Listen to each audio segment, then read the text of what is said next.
경제 위기다. 경제 위기 언제 옴? 뭐 이런 이야기들 하시는 분들도 있고, 그런데 경제 붕괴는 이미 시작됐습니다. 지금 굉장히 위험한 상황이에요. 요거를 터지지 않았으니까 느끼지 못할 뿐인데 이제 슬금슬금 터지고 있다. 그리고 앞으로 어떤 위기가 도래하고 있는지 이 부분을 우리가 보고 가셔야 되겠죠.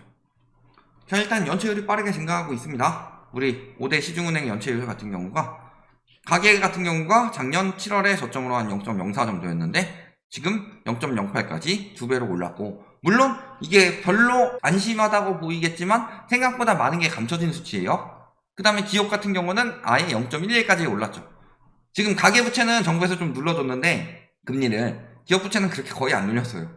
자영업자 대출 연체율은 1%가 넘어갔습니다. 특히 중소득 같은 경우 30에서 70% 소득 구간에 있는 중소득 자영업자는 1.8%까지 늘어났다.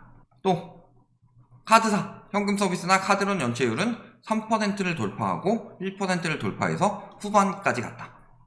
그 다음에 평균 리볼빙 지금 연체율 2.38입니다. 리볼빙 뭐라고 그랬어요? 아까도 리볼빙 말씀 많이 하시는데, 리볼빙을 하고 있다는 것 자체가요, 연명하고 있다는 소리입니다. 내가 한도가 500짜리다. 200만원을 썼어요. 근데 200만원을 못 갚을 것 같아. 그러니까 20만원만 갚고 180만원을 넘기는 거예요. 이자 좀 붙겠죠? 그리고 여기 또 200만원을 썼어요. 380만원이죠. 그러면 내가 여기서 38만원을 갚고 미루고, 그래서 342만원. 그 다음에 158만원을 써요. 그럼 500한도 다 찼죠. 그러면 50만원 갚고, 이런 식으로 계속 빚이 쌓여가는데, 문제는 리볼빙 이자가 굉장히 높죠. 두 자릿수가 넘어가죠. 근데 저게 생각보다 막 그렇게 대출을 받으면요, 빼가잖아요. 이자를 빼간다든가 원리금을 빼간다든가, 이게 되게 아까운 느낌인데, 리볼빙 같은 경우는 내가 썼던 돈에서 10분의 1만 빼간다, 이런 느낌이니까 생각보다 그렇게 어렵게 생각하지 않는데, 사실 저게 굉장히 위험한 거예요. 웬만한 카드론이나 이런 것보다 금리가 높다. 그리고 한번 들어가면은 벗어나기가 굉장히 힘들다는 거죠. 자, 저축은행 연체율은 5%를 돌파했습니다. 새마을금고 연체율은 SBS 뉴스에서 제공했듯이 지금 6.4%까지 올라갔다. 6월 21일 기준으로 6.4%까지 올라갔다. 연체율이 이렇게 빠르게 올라가고 있어요. 근데 문제는 연체율이 저렇게 올라가는데, 올라가는 게 문제라는 거예요. 연체율 올라가는 게 경기가 안 좋으면, 조금 안 좋으면 올라갈 수도 있지. 근데 올라가지 않도록 계속 이러고 있었잖아요. 자, 상반기에 금리 낮추도록 유도했습니다. 그래서 신규 취급액 기준 대출금리가 작년 말 기준 5.64였는데 올해 4월 기준 4.82까지 떨어졌어요. 평균이 근 0.8%포인트 가까이 내렸고, 지금 신규 취급액 말고 잔액 기준도 완만하게 만들었죠. 어떻게 저렇게 만들었어요? 정부에서 금리 내리라고 이야기를 하죠. 은행들 금리 내려라, 대출금리 내리세요. 대출금리 저희가 가당금리 이런 거 다 빼고 하는데, 기준금리가 올라가니까 예금금리가 올라가요.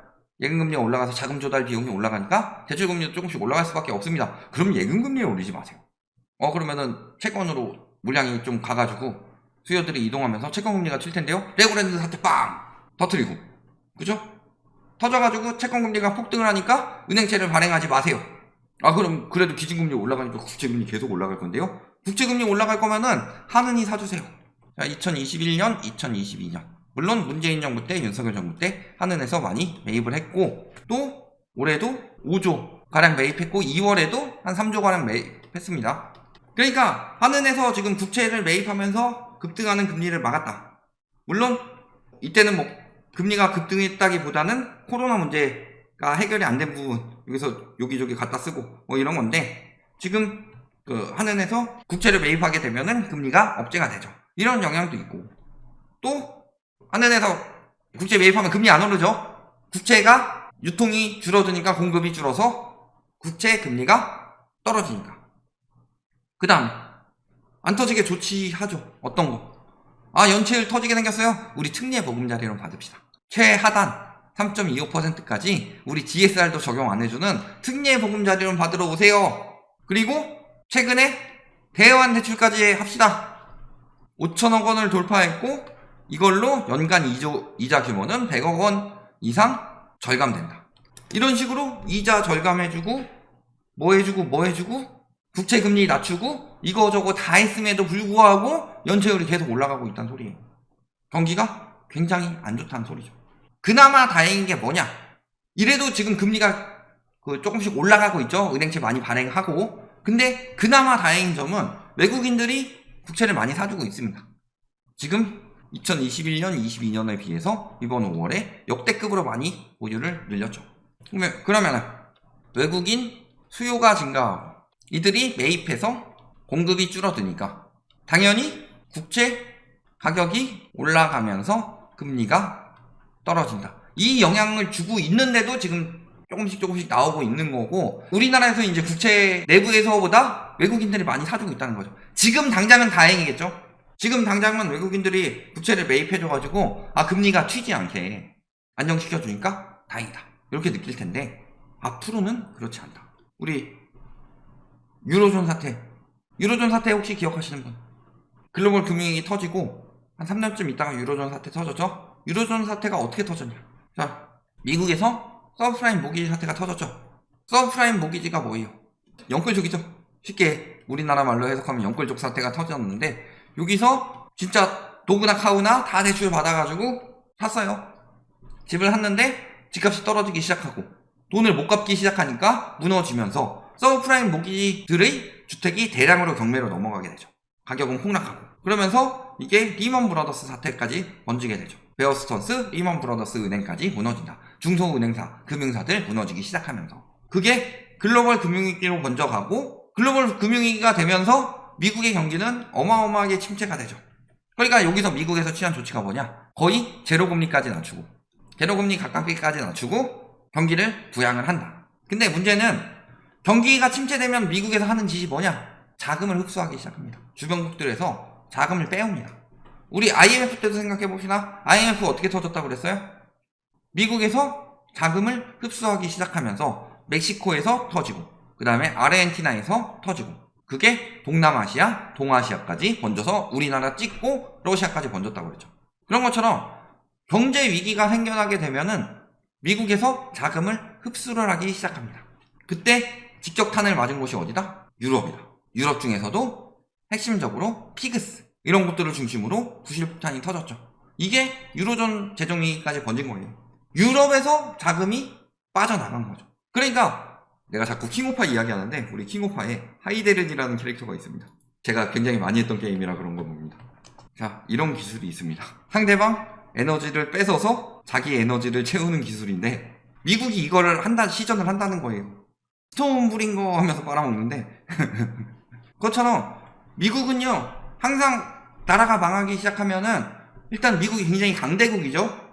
강대국이기 때문에 주변국들의 자금을 쭉 빨아들이기 시작합니다. 그 타겟이 그때는 유럽이었죠. 그때는 유럽이었기 때문에요, 지금 보세요. 미국에서 금리를 계속 올린다고 하니까 유럽도 계속 금리를 올리죠. 왜? 그때 쭉쭉 빨렸으니까.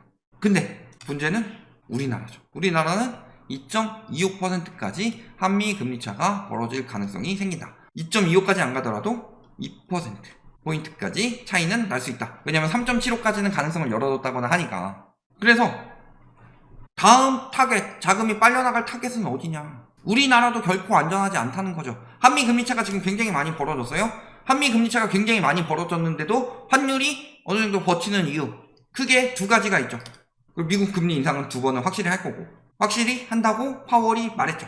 그리고 그럼에도 불구하고 지금 한미 금리차가 굉장히 많이 벌어졌는데도 환율이 튀지 않는 이유, 환율이 어느 정도 떨어지기까지 했죠. 튀지 않고. 이거 여러 가지 이유가 있겠지만 가장 큰 세 가지 이유를 보시면요, 첫 번째는 뭐예요? 지금 국민연금이랑 달러 스워프 해가지고 국민연금이 외국에 투자를 할 때 달러를, 시중에 있는 걸 달러를 쓰지 않게 만든다.